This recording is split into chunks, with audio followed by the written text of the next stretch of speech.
સ્વામીજી, આટલું બધું સમજ્યા પછી એક વસ્તુ સમજાય કે આપણે શુદ્ધ આત્મા જ છીએ.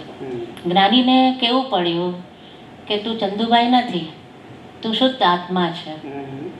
બરાબર? શા માટે? પ્રશ્ન પતી ગયો? હા. ઓકે. શા માટે? એટલા માટે કારણ કે એને કેવું પડ્યું કે તું ચંદુલાલ છું એવું તું જે માને છે એ તારી ભ્રાંતિ છે. તું ખરેખર ચંદુલાલ તો શરીરનું નામ છે. શરીર તો કુદરતનું છે. ચલાવે છે તો કુદરત, અંત કુદરત લાવે છે, રહેવાનું કુદરત પાસે છે. અને તું માની બેઠો છું કે હું ચંદુલાલ છું. માટે ચંદુલાલ છે, પણ ચંદુલાલ આખો કુદરતનું છે. માટે ચંદુલાલનો કોઈ પણ ભાગ તારો, ચંદુલાલનું કોઈ પણ સંચાલન તારું, ચંદુલાલની કોઈ પણ અવસ્થા તારી અવસ્થા. તું કેવળ ચેતન, અવિનાશી અને અનંત શક્તિ વાળો શુદ્ધ આત્મા માત્ર જ હતો, છું અને રહીશ. આની જ્ઞાની પુરુષ પ્રતીતિ કરાવે છે. અનુભવ તમારે કરવાનો.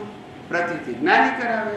પ્રતીતિનો મતલબ તમારા મનની અંદર એટલી ક્લેરિટી આપે કે તમને પછી તમે કોણ છો અને તમે કોણ નથી એનું કન્ફ્યુઝન રહે નહીં. એની ક્લેરિટી આપવાનું કામ અનુભવી જ્ઞાનીનું છે અને અનુભવવાનું કામ તમારું પોતાનું છે.